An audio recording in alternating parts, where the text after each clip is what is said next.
The legendary New York Post sports columnist Steve Serby always talks to the most talented and the most interesting athletes in New York sports. And this week, Steve caught up with Jets QB2, also former Giants backup, Tyrod Taylor. Now, it's time to catch up with Steve on another edition of Sundays with Serby. And I'm really excited this week because look at Steve's attire. He's got on a white blazer. This is the most stylish I have seen Steve on Sundays with Serby. He's been talking about the white blazer. We've been telling Zach Braziller to get a white blazer, but Steve delivered. Steve, how you doing? You look sharp in that blazer. I like the look, man. I appreciate it. Thank you. $199.99 at Men's Warehouse.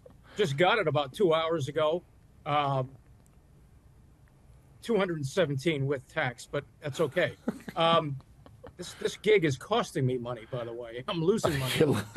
Hey, you're looking good while you're losing the money, so nothing wrong there. And yeah, it looks good. I like it. It's fresh off the rack, fresh on you. I like the look, man. You're looking good. Thank you. It's a little out of character for me, but I had to do it because, by the way, it's Tyrod. Everybody says Tyrod. It is Tyrod. Oh. He never corrects people when they say Tyrod. Everybody says Tyrod. But it is Tyrod. But he'll forgive you for that. He's a big fan of yours, Dex. Well, you know what? I'm glad to know because now we can adjust and change that. I'm glad to know that. That's right. Yeah. No, you don't have to. No, just be yourself. Tyrod is himself every second, so you should be yourself, which you are. But anyway, he is the best dressed man in the NFL, in my view.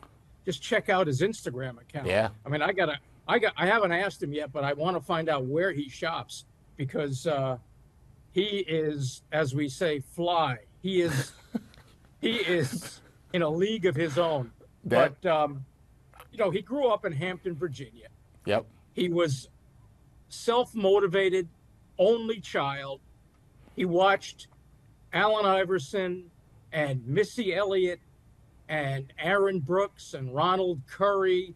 And he saw all these cultural and creative icons come from his hometown. And he said to himself, I'd like to make a mark for and in my hometown. And he has certainly done that. He had a high school teacher tell him once to write his dreams on a mirror so he could look at it every day. And he tells me that no dream is too big. And this is his 14th year in the NFL. Good for him.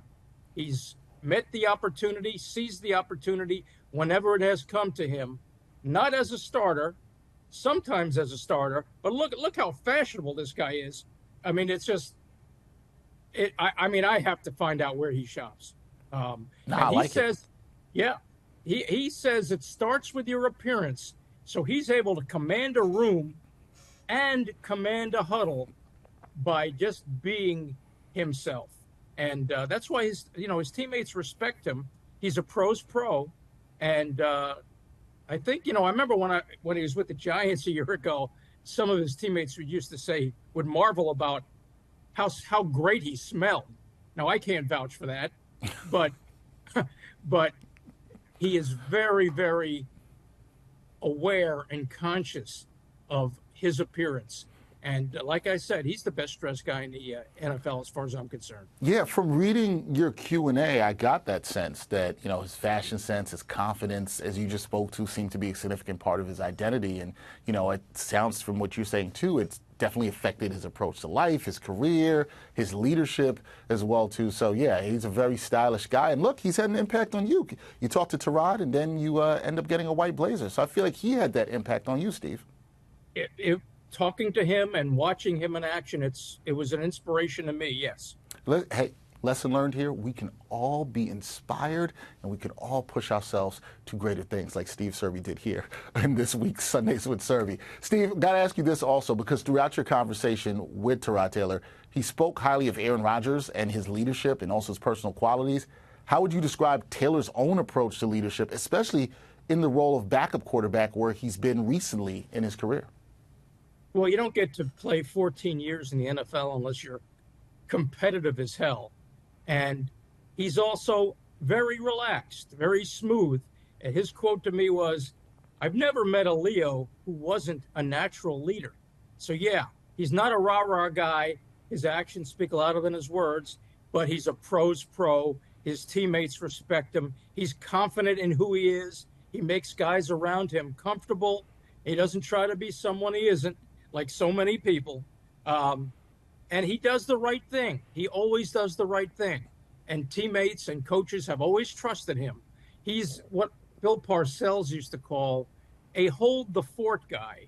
Now, he can hold the fort for a few games if Aaron Rodgers misses a few games, and the Giants wanted him back, by the way, even though Brian Daboll started Tommy DeVito after Daniel Jones got hurt. Brian Daboll was on Hard Knocks saying, yeah, we'd love Tyrod, even I do it, Tyrod Taylor back because he's such a pro's pro. But hopefully for the Jets' sake and for his sake, Aaron Rodgers will play at least 14 games this season. And, Tyrod points out that this is the only quarterback room that has 34 years of NFL experience in that room, in that Jets room. But he notices that Aaron Rodgers is hungry after missing last season with the Achilles, and hungry to prove that he is the right man that the Jets decided would be the guy to lead them out of the desert of despair, to break their 13-year playoff drought, and maybe, just maybe, their 55-year Super Bowl drought. But let's not get ahead of ourselves. But Tyrod marvels at what Rodgers and Garrett Wilson could do together.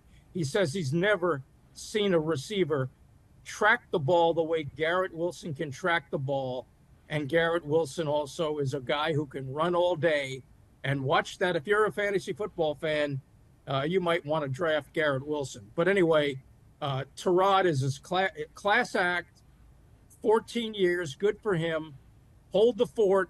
He's able to do it if something happens to Aaron Rodgers. And Jets fans should be excited to have a backup quarterback of his caliber at QB2 this season. Really good Q&A with Tyrod Taylor and Steve Serby. Check that out. He inspired Steve Serby to go get that white blazer. So if Steve Serby can do it and look fresh, you can do it too, or fly, as Steve said, which is a word I never thought I would hear come out of his mouth, but I did. Steve, it's a really good Q&A. I love the white blazer. I have to see you in it again, but I will see you next week. Thank you, sir.